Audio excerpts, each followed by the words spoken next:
All right, okay, thanks everyone. I think we're going to start with the second session now. Just in 1 second. If you are listening live via the webinar, apologies for the sound this morning. Unfortunately, that was an issue with the software we were using, but we did record the sound, so we'll upload it to YouTube probably this evening. Everything okay? Yeah, all good. Okay, great. All right, so this morning was really kind of very high-level, conceptual. What is interdependence? What is the global climate change challenge?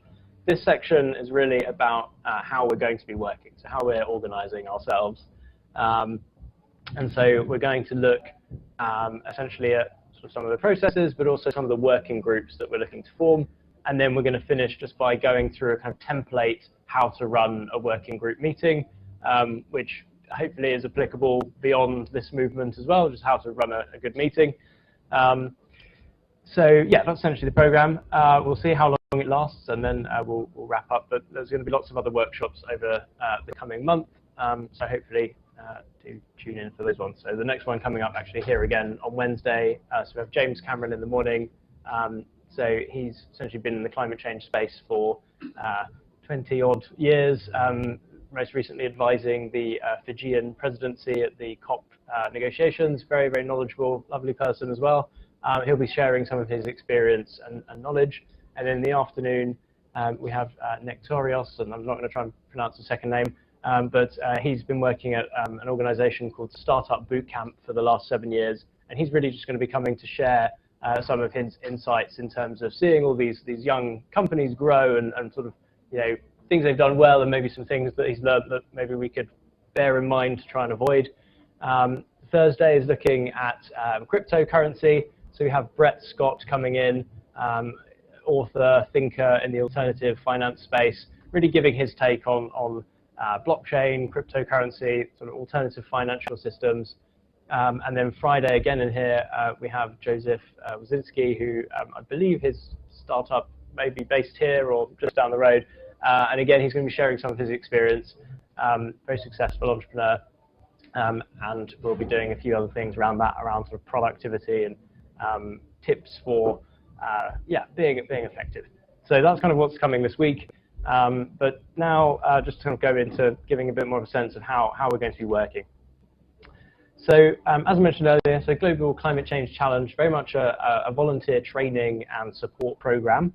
And in terms of resources that will aim to resource the participants, we have really two key documents. So one is this campaigns guide, which essentially is a start to finish resource that hopefully can be used to think about building a campaign in your local area to increase climate resilience. It's something that could also be useful if, for example, you wanted to give a presentation locally about the latest climate science and what that might mean. So the slides in there are very much designed to be used by anyone to really help increase climate resilience. So that's kind of the go-to resource. It is ready. I will be sharing that this evening. And then this more of a working document. So this is a Google Doc, just taking a screenshot for visual effect. But it's a how we work document, which essentially sort of has all the processes and how we're going about doing things. These are very much draft working documents. So if you do spot any mistakes or issues in there, please just let us know so we can correct them. Or if you have any suggestions, ways to improve them, do let us know.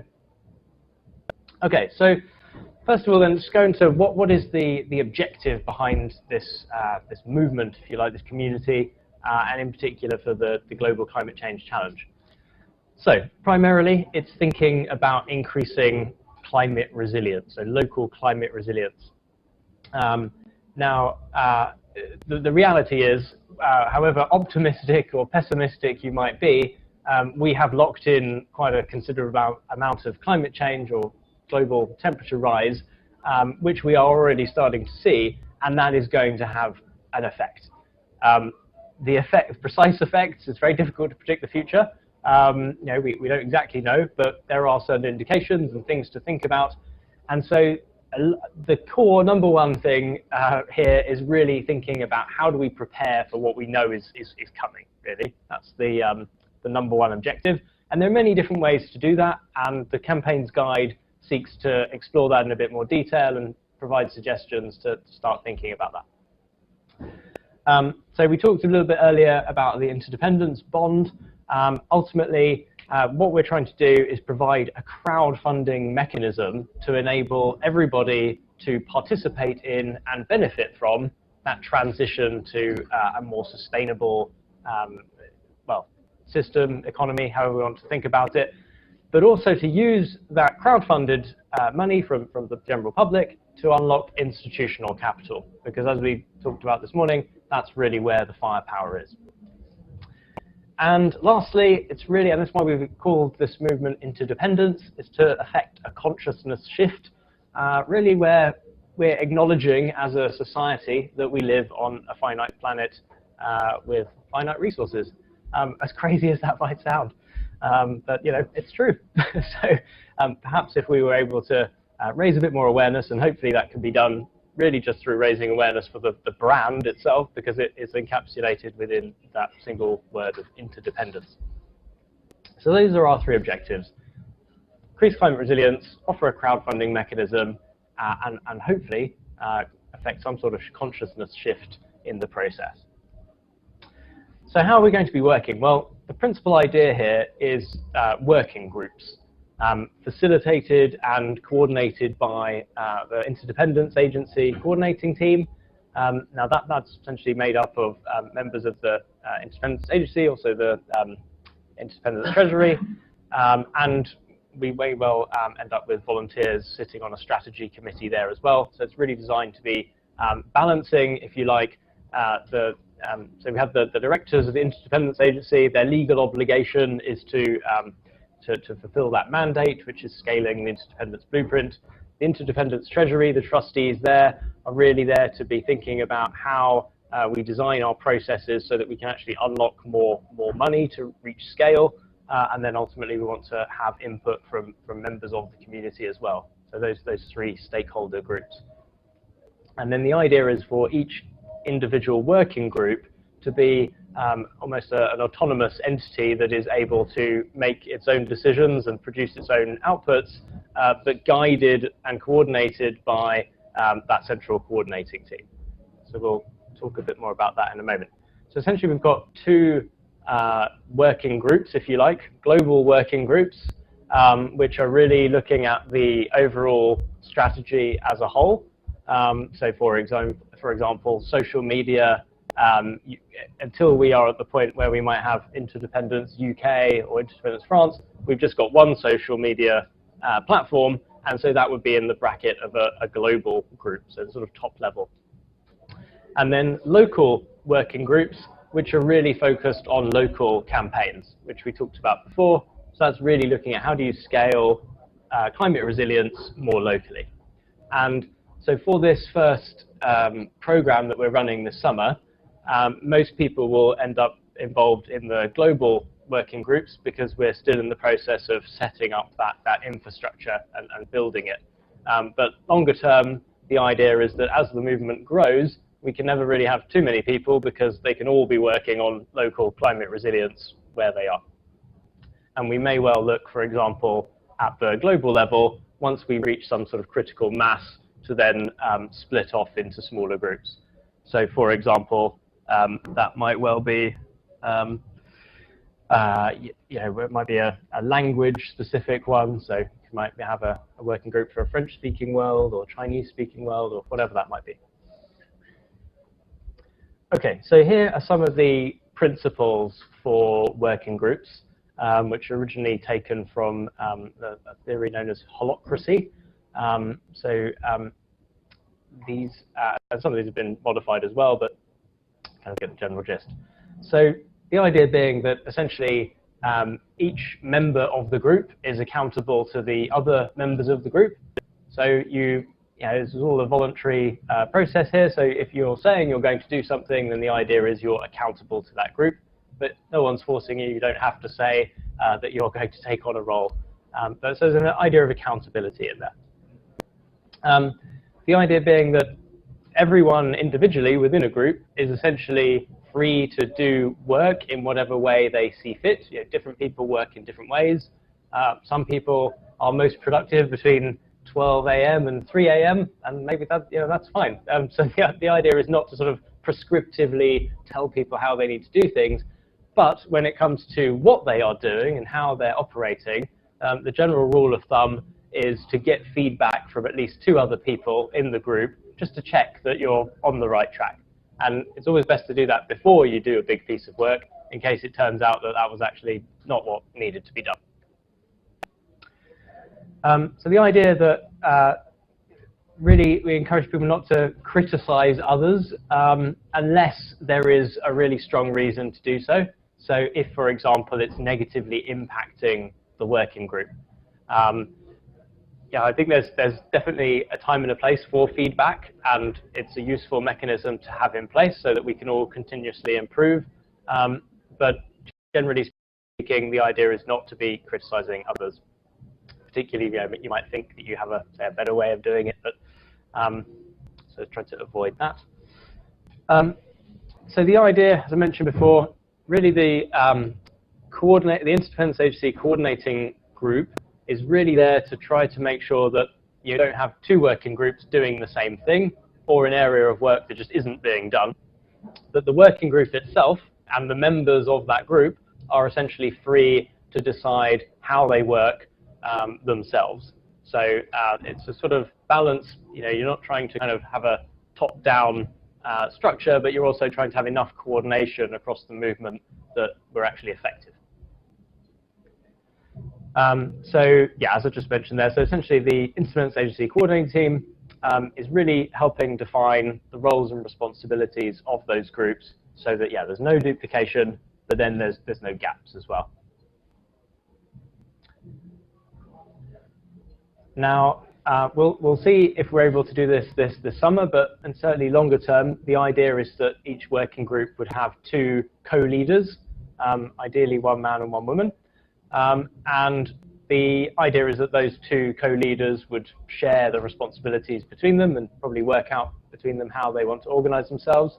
You may have seen, for example, the Green Party, you know, major force now in politics in politics in the UK, has a co-leader system. And so the co-leaders or leaders, or even coordinators as we may move towards calling them, essentially has a few core responsibilities which include convening and chairing meetings. Are we okay on sound? Yeah. And ensuring that everybody has the opportunity to participate. So I think one of the things that's quite interesting is you tend to observe this 80-20 rule. We often find in a group that 20% of the people do maybe 80% of the talking. We may have observed it this morning, but that's not to say that, you know, the other 80% don't have a lot of value to contribute. And so one of the roles, I would say, key roles of the coordinators of groups is really trying to make sure that everyone is included. Sometimes there's that nugget of wisdom that is in the silent majority. So essentially coordinating the planning of activities, which will obviously depend on what the working group is doing. And that is really a key task. So making sure that, you know, that everybody has a role and that the tasks are allocated effectively between the different people within that group. So essentially it's a project management role in there. Ensuring the group stays on track. So it might be that certain objectives are time sensitive, maybe others are less so, and so juggling priorities. We're going to be doing a workshop on prioritization and also the use of Trello, which is a free tool that is particularly handy for coordinating large groups and project managing. So supporting other group members. I mean, I would imagine that most coordinators will be doing their own tasks per se, but primarily their task is to make sure that the unit as a whole is functioning as well as possible. And that might be asking if anyone needs any help, if they're struggling with something, maybe there's somebody else that can help with them, and just generally trying to perhaps, well, preempt any challenges that might arise. So then another key part of this is really having an ongoing feedback mechanism with the coordination team, so that essentially the network as a whole is aware of progress and what's happening. Now, that includes relaying maybe things that aren't working very well, things that are working very well, so that we can share that data across the wider network. You know, it could well be that somebody has come up with a plan and it's in everything we're trying to do, and it turns out actually it's a dead end, it's not working, we need to change tact. There's a concept within the startup world of pivoting, so you know, it's sort of iterate, get more data, change course if it's not working, and keep going. So it's very much an iterative process. We don't expect everything to be perfect straight away. Maybe it never will be, but if it's good enough, the idea is to keep iterating and improving. Okay, a couple of other things in there. So this idea of non-violent communication, so I mentioned it in the principles earlier, is very much, I'll say, very important one to respect in terms of really framing opinions as very much in the first person. So I think, I feel, has such a different feel to it compared to this is the truth, and is generally slightly more effective in keeping everyone on side and not upsetting everybody, particularly if you're dealing with a tricky situation, maybe where you have to give somebody feedback about something terrible that they've done. Hopefully that won't happen. Okay. Just to put it in there as well, so no threatening, abusive, sexist or racist language. That definitely won't be tolerated. I'm sure there won't be any of that either. And then if we are giving feedback, very much keeping it fact-based, and this is also referenced in the How We Work document, but there's a very helpful model of situation, behavior, impact. You may have heard of it already, but essentially where you reference the situation, explain what happened, and then the impact that had, which may be negative or it may be positive. You might want to give somebody feedback about something that they've done well. Alex Ferguson, who is a very successful football manager and author of a book called Leading, he says that the most two important words in the world of management are well done. So there you go. Don't forget to give good feedback as well as if there's any improvements to be made. Okay, so this section, what I want to do here is just go through the different working groups that we've essentially outlined, where to some extent you could say that there are jobs that need doing and tasks to be done. We expect this to be a sort of starting list that we will improve with the members of these groups as we go, and also to be adding more working groups as we go forward. So I'm just going to run through these and then go through the different tasks. And part of the reason I'm doing this is so that you can be having a think about perhaps where you see yourself and which areas you might want to get involved with the most. So we've got media and messaging. So storytelling, ultimately, you know, how do we communicate the message is incredibly important. And I would say that it's a very useful area to, I'd say, be good at, even if you don't consider yourself a communications specialist. Graphic design, film, and media. So perhaps some of the more creative people in the group, although at the same time, just because you might not think of yourself as creative doesn't mean you can't give it a go. Pretty much with YouTube, you can learn how to do anything these days. It's really just a question of how much effort you want to put in. Research, data analysis. So this may be for the slightly more analytically minded in the group. Yeah, essentially there are research projects within this project that need to be done, and that's what this group will be focusing on. So providing the data to back up various arguments, to help with media campaigns.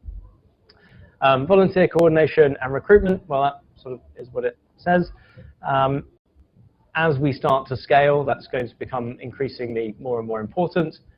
Fundraising, so really the core component of this concept as a whole, it's going to be fueled by fundraising. Now the main route we're going down is crowdfunding, but there are also an awful lot of charitable grant-making bodies out there, as well as philanthropic donors.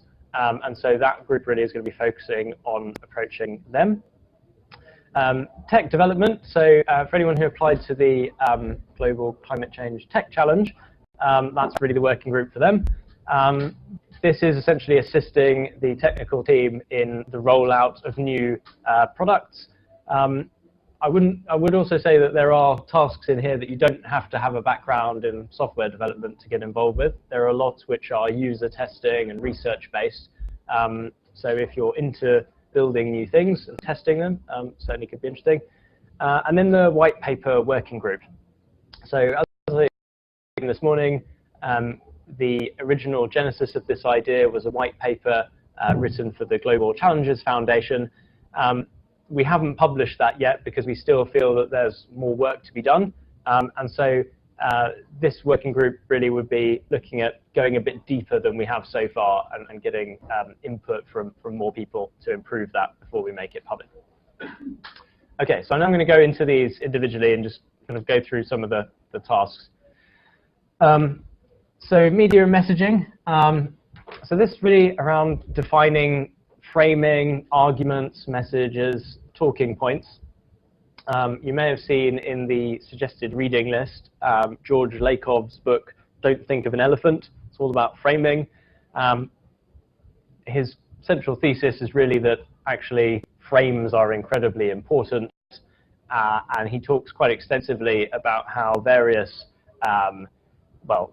don't really know how to put it other than right-wing conservative think tanks in the United States that are funded typically by dark pools of money, or people like the Koch brothers who earn lots of money from oil and gas, has essentially influenced the narrative around climate change. So even the term, quite considerably, even the term climate change was actually originally put forward by one of these think tanks because it sounded less scary than global warming. And you may have seen recently that The Guardian and a few other outlets have actually updated their editorial guidelines to shift away from talking about things like climate change to actually say things like climate emergency, climate crisis, et cetera, et cetera. So I guess the point is that, just as his title would suggest, if you say, don't think of an elephant, you probably will, framing is absolutely key. And ultimately, to some extent, maybe the solace that we have is that humanity has been telling stories for forever. In fact, that's sort of how we've evolved in the way that we have. So the ability to reframe the narrative, reclaim it, is incredibly important. Okay, so that's kind of high level. So ultimately, within media strategies, you have to have a media plan. Generally a good idea to have a plan with most things. But essentially, it's working out, how are we going to go about getting the kind of coverage and the reach that we want to. In particular, then, on the social media side, thinking about the kind of content that we create, how that aligns with our values and principles, how we grow the following, how we get the message out, and thinking about it as a tool that we can use for outreach and engaging with people that may be supportive. Bearing in mind that there are some people on that sort of influence map, if you like, that if they support you, all of a sudden you've reached another few 100,000 people. Okay, so that's that part. A couple of others, so things like thinking about which influencers we might want to target, thinking about journalists that we might want to cultivate relationships with. There's a lot of skills in here that actually are really about relationship management, which actually applies to many different areas. If ever you have a job that involves selling something or building relationships, there's a lot of skills that you can build in here. Writing press releases, sending out press releases, calling journalists. So typically the way media campaigns tend to work is that you have to have a media hook, which is some sort of event, typically that is time specific, that you can then anchor a story around. So you often see a news article that will say something like, a report was released today. So part of an effective media strategy is thinking, what media hooks can we actually design in order to make sure that we're continuously newsworthy? And you'll find that if you talk to a journalist, about something that is, yesterday's news or not time specific, they often have a hard time pinning it down, which incidentally is why climate change may have struggled to get on the news. Okay, so this group would also be responsible for things like meetups and events and making sure that the online digital presence is in shipshape. We're also looking at starting a podcast that is another way to communicate some of the things that we're talking about, and that's also an opportunity to invite influential and interesting speakers along to come and talk and hopefully, again, grow the reach. Now, another area here is thinking about how we document this process as this thing grows, and whether that be, for example, individuals in the group creating some sort of vlog, like a video journal, recording things like this, but thinking about how we might start to build up almost like an archive of footage, so that at some point, actually, that could be mashed together to make something interesting and tell, ultimately, a story. Okay, so next one then here is graphic design, film, and media. I would say this is a very key role within this working group, is really essentially making sure that things look good and that they have the right feel to them. Now, as most of the other working groups will be producing content, this working group would tend to work closely with the others. We'd also like to, potentially as part of the crowdfunding campaign that will launch over the summer, think about, are there any, say, movement-building artifacts that we can produce, like badges or stickers, for example. It'd be nice to find some that are sustainably produced. So yeah, that group would also be involved in designing those. Okay, so this research data analysis, I suspect that there will be much more to add to this list over time, but in terms of the core focus areas that we've identified so far, it's really about having the data to, let's say, back up, well, any claim we're making, certainly, but to really be able to say to somebody, if you donate £1, that will lead to X amount of carbon saved, for example. Obviously, we know that it's not just about carbon, but carbon is a nice, simple metric that most people do understand, and also the name of the game is to bring carbon emissions down. So it's really looking about how we think through the various projects that we are looking to develop and working out, I mean, it's most likely going to be averages, but how much carbon would be saved if, for example, you converted 200 houses into renewable energy tomorrow. Or the same again if you shifted everybody to locally produced food. And then another area here would be looking at some of those climate solutions. So things like if we were planting trees or other areas on the list that we looked at earlier from Drawdown. So a key part of the social media strategy as well is, rather than not just for us to be shouting about what we're doing, but actually to be an informative source that is actually providing people with useful content in really how we can transition to being more sustainable. And so in order to do that, we're going to have people producing the underlying data to be making any of those kind of recommendations. A lot of it has already been done, so it might be a lot of meta research in there of seeing what reports are out there, but I think it's pretty fair to say that the scientific community in general isn't always the most effective at storytelling, and so part of it is about aggregating the data and telling the right story, and really spreading the word about good findings that have been made. Okay, so as we talked about before, we're going to be catalyzing solutions that already exist, not going to be inventing new types of solar panels, most likely. And so a large part of this working group's work is going to be looking at what technologies are out there, what potential partners can we work with, what are the costs involved, and how do those change as you get to scale.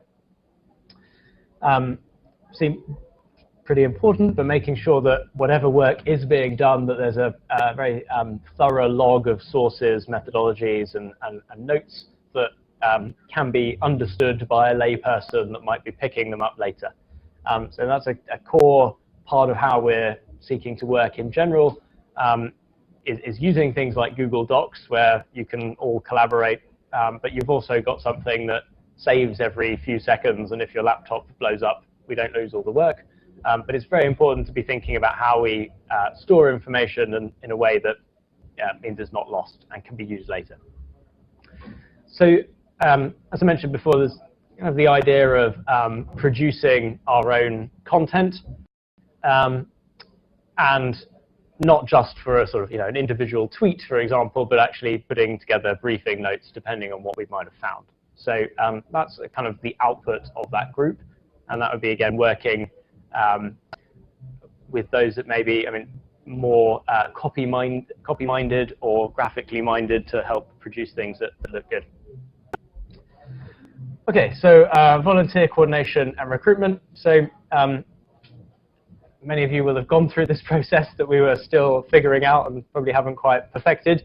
But what a key objective of this group is defining and maintaining a very simple process for people to effectively express interest, sign up, get involved, and then be connected to people near them so that they can start taking action and receive the right information, and trying to avoid as many blockers as possible to that flow. As with any large group of people are always going to have questions, and so part of that task is really making sure that we're pointing people in the right direction, helping them find the information that they need. Thinking as well about adverts for recruiting new people, how people can get involved.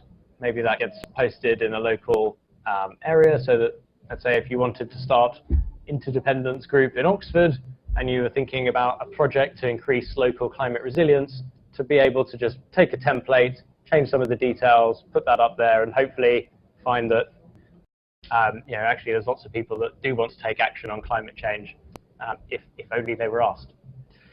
And so then another really key thing here is helping, as I mentioned just a little bit earlier, this idea of a dynamic feedback flow from the working groups back to the coordination team and then back to the working groups. So, for example, thinking about what feedback forms can we design, how do we manage that process, how do we make sure we're getting the right data to be continually improving. And so a lot of this is thinking about processes, and so designing processes, implementing them, tweaking them. Okay, so fundraising, this one's pretty straightforward, but as I mentioned before, there are lots of grant-making bodies out there. So this is a lot of research, thinking or reading through what opportunities are out there. So that's potentially the slightly easier part. The harder part is writing really concise proposals that can potentially attract funding from philanthropic bodies. But there is certainly money out there for these kinds of things, and we can certainly go faster the more money that we raise. It just takes skill and effort to find those sources and attract the money. Okay, so technical development. So there are, so essentially overall, this is really about inputting into the design of new features and products, testing them, and developing new ones. So there are two subgroups here of sort of relatively self-contained mini projects that we're looking for people to work on. So one is around time banking. So there are, as I mentioned before, there's a number of time banking systems out there.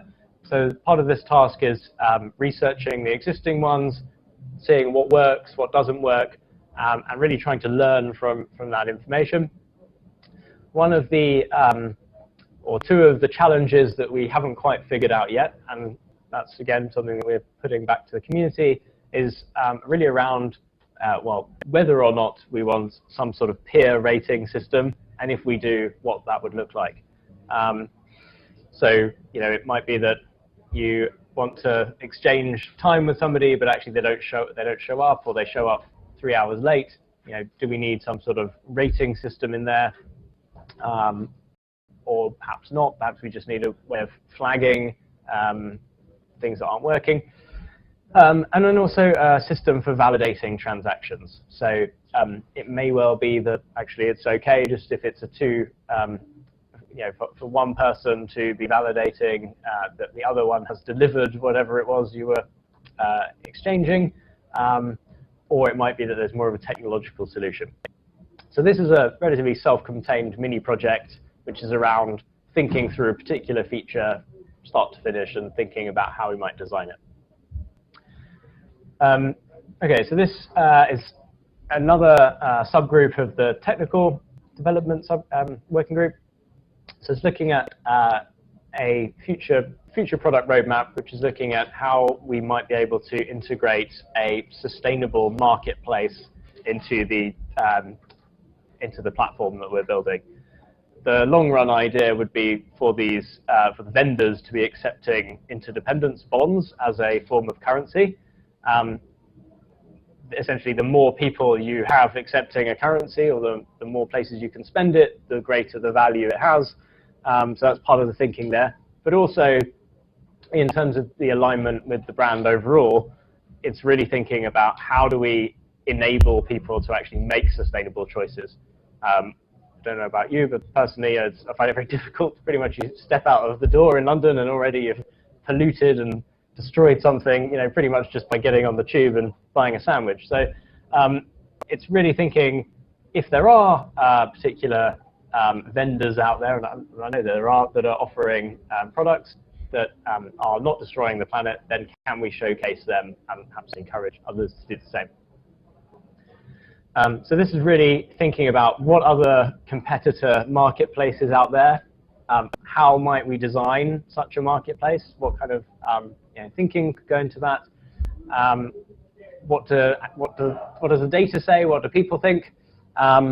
And thinking then about things like a scoring methodology for actually rating products.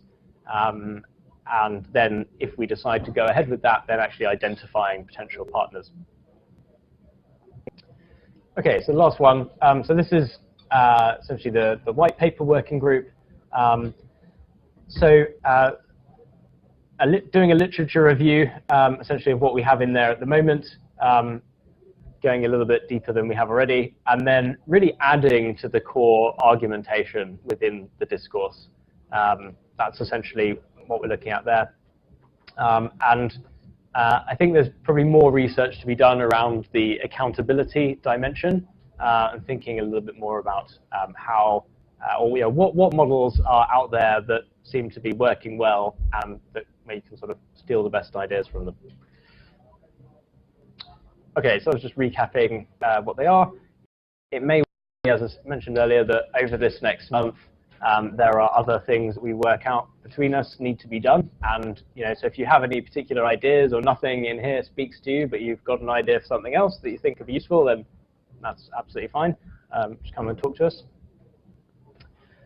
Okay, so just to kind of explain how that's operating then. So essentially, Interdependence Agency helping define the overall strategy and the allocation of tasks across those groups. And then the working groups themselves, well, carrying out or seeking to, let's say, fulfill those objectives, but ultimately deciding how they work themselves. So we're not telling people how to do things, just suggesting, this has worked well, here's a guide, if you want to use it, please do. And then for there to be a continuous feedback process. For local working groups, I would suggest that they're more autonomous. Ultimately, they're working on pretty self-contained campaigns to increase local resilience, and so there's a bit less of a requirement for a kind of allocation of tasks, and that's where the campaigns guide is really designed to be useful. Although there is a the idea is really that there's an ongoing support mechanism and the ability to sort of feed those local stories back into the global story to hopefully amplify the message of what people are doing. So a couple of things on just how we're going to be working. I'd suggest that you have a read of the How We Work document. It's all sort of in there. What we're suggesting is that people who are participating on a kind of ongoing basis to create a specific Gmail account for this, just so you have a clean one. We could argue about how Google are, a big evil private company, and they kind of are, but they do provide a very cheap and integrated solution. That's why we're pretty much using everything through them. So the fact that Gmail, Calendar, and the Hangouts, which is the meeting thing, all synchronize very nicely, is primarily why we're using them. It's also free. Google Docs and Google Drive. So if you haven't used them before, the main advantage is you can share them between each other and edit in real time. And then Trello is essentially what we're using as the main project management sort of dashboard. So again, you can invite teams. We're going to do a workshop on each of these just to show sort of how we're using them in this context over the next month. Okay, so then in terms of the Global Climate Change Challenge program, so the idea is that so it's actually, essentially 2 days of the week which are available for sort of drop-ins. So Tuesday mornings, Tuesday afternoons. So the idea is, if you're working on something or you're having any issues or you just want a bit of input or a bit of advice, the idea is to book a one-to-one session with a member of the team. So we'll share Calendarly invites so you can just book those without having to sort of do a big back and forth email. And then the idea is that Friday mornings would be for the coordinators of working groups to sort of touch base and make sure that they're on track with the kinds of objectives of the working group overall. Fridays as well, the idea would be to have a team meeting for everyone to sort of share just a kind of update across the different working groups. And then Friday afternoons, essentially, open to anyone really, just if they want any input or help. So that's the kind of ongoing support that we'll be providing alongside maintaining the various different online resources and adding to those over time. Okay, so maybe we'll just have a little 5-minute break and then come back and do the last bit, which is the just to go over a meeting agenda template. So, okay, so this section, we're just going to go over if you are either in a working group or you're coordinating a working group, how to essentially facilitate and chair a meeting. So this template has been borrowed and modified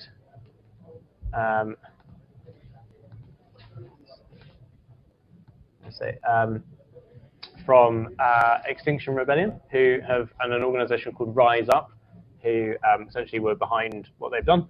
A lot of their work is essentially open source. I'm sure they wouldn't mind us using it, but just to give them credit where credit's due. So what you'll see is that with all of these documents that we've produced, we've put a little README, which is essentially the way software gets packaged, little sort of instructions. So the first thing to say here is each working group should have a Google Drive folder where you're storing all important documents. And so when you go to this document, this is essentially view only. See up here. So just say file, make a copy, and then name it an appropriate name with the date so that you can find it later. And therefore, if anyone can't attend the meeting, they can find those things later. So the idea here just being that you'd put the working group name, the date, and then also who is actually taking minutes, who is facilitating it, who's in the meeting, who's absent, pretty standard stuff. What I would suggest doing is that for all the people who are in the working group to have access to the document so that you can see what's being written down, but either typically having one person who's taking the minutes. It might be that there's someone in the group who's really good at doing that. and maybe they want to kind of build it up as a bit of a skill, or it might be that you want to rotate it. That's, again, yeah, your decision. So the first thing is going around the group and just doing a check-in. So for those who haven't done that before, it's really just the idea of sort of everybody in the group just spending a minute, really just to say, how are they at that moment in time? And it might be, well, actually, I'm feeling a bit rubbish because I went home and, I don't know, my cat got run over. And it's kind of important that people in the group know that, because it might mean that you're a bit off.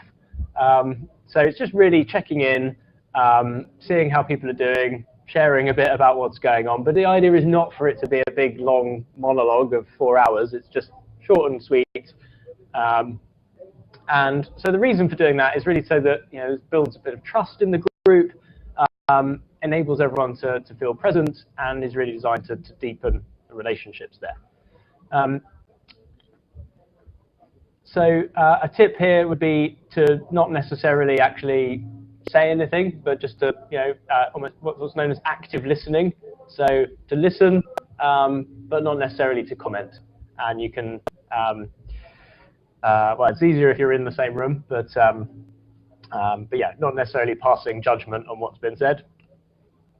Okay, so the next part would be just going through the kind of almost like meeting agreement reminders. So the idea being that you're sort of running through a checklist of, this is the rules of the meeting, and to get everyone to agree to that. So it might be things like using I statements. So I think this, I have done that. So I've talked about that a few times today. Non-violent communication.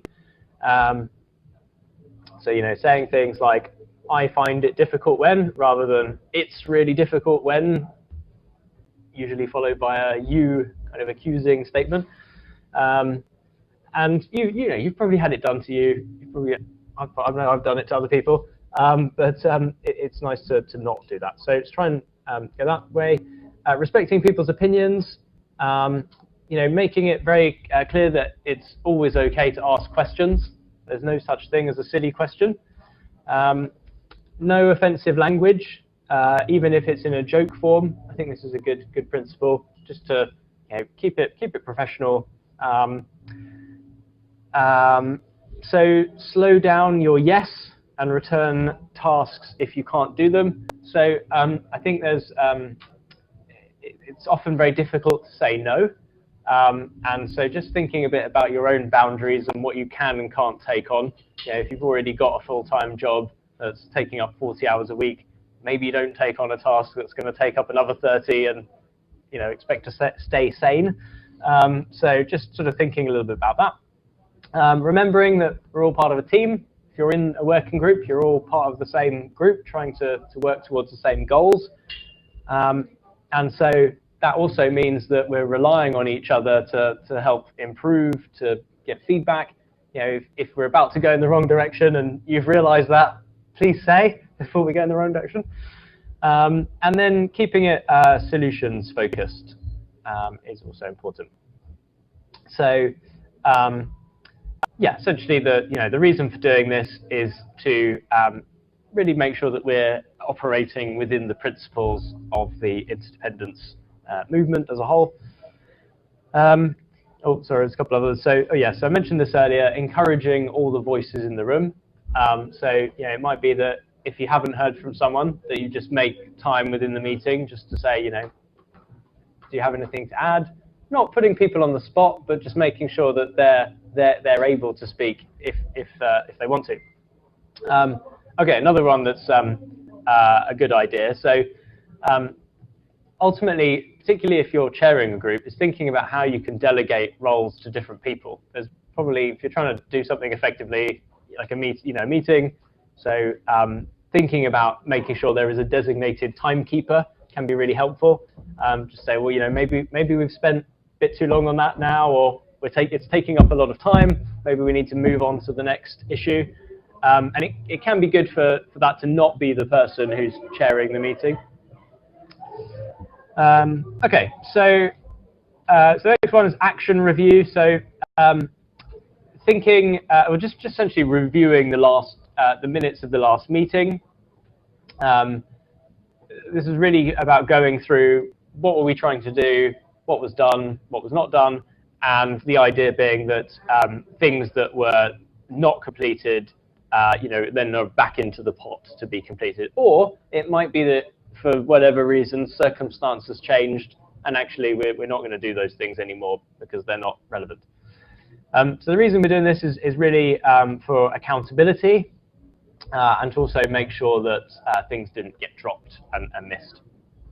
Check what the titles are. Notes. Yeah.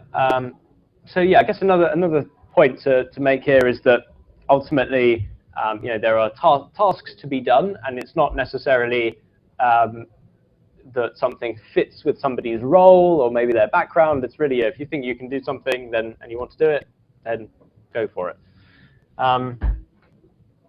Okay, so we're going to also do a workshop on that, but the idea with using Trello is to have effectively a live to-do list where you can move things around, and it would be a good idea to have that open when you're doing your group meetings.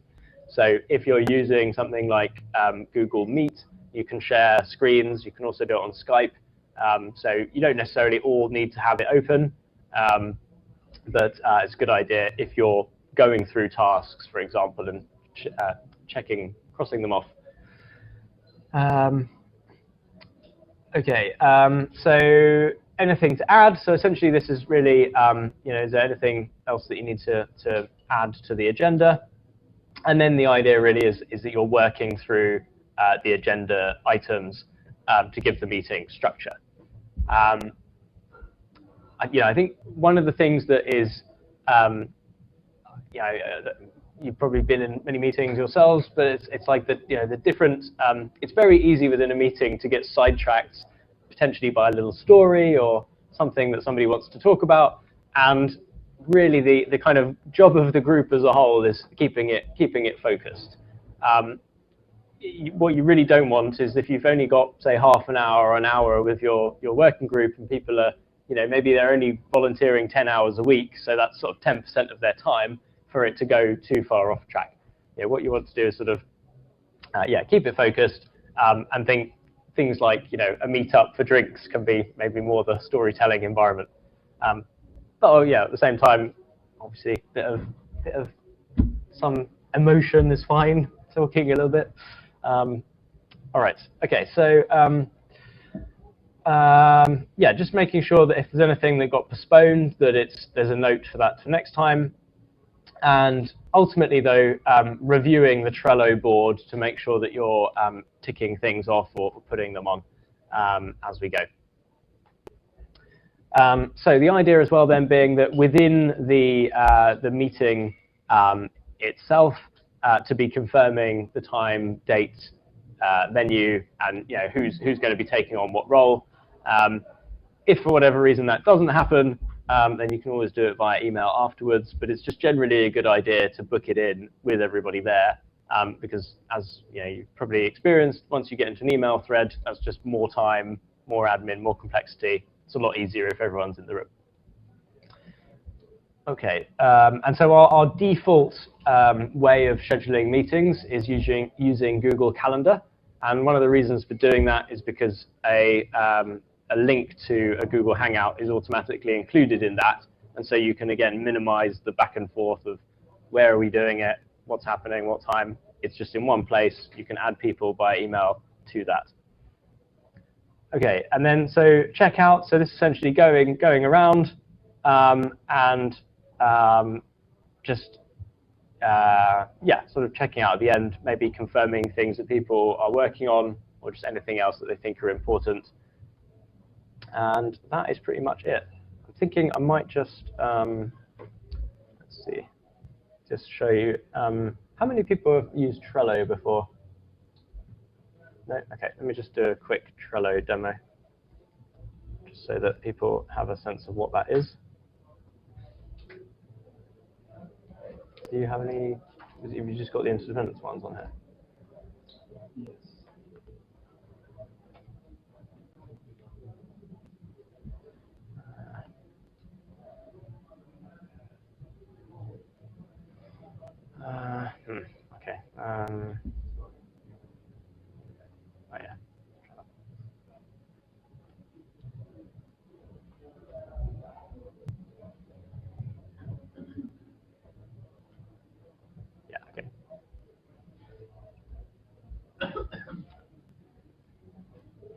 Okay, so this is what Trello looks like, and I think its official term is a Kanban board.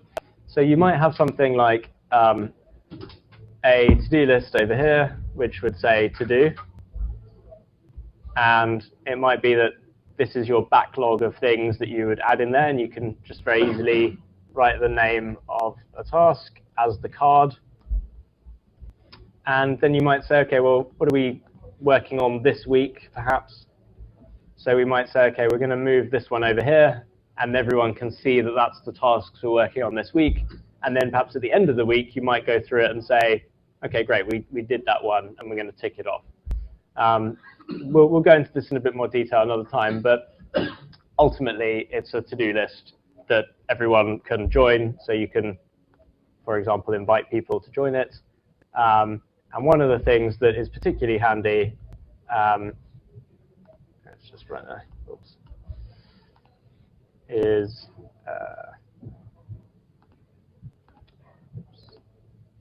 yeah, being able to create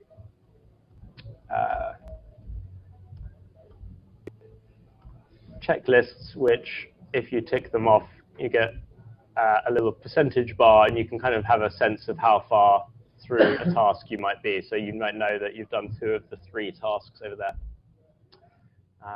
Yeah, so I think we're probably going to wrap up for today.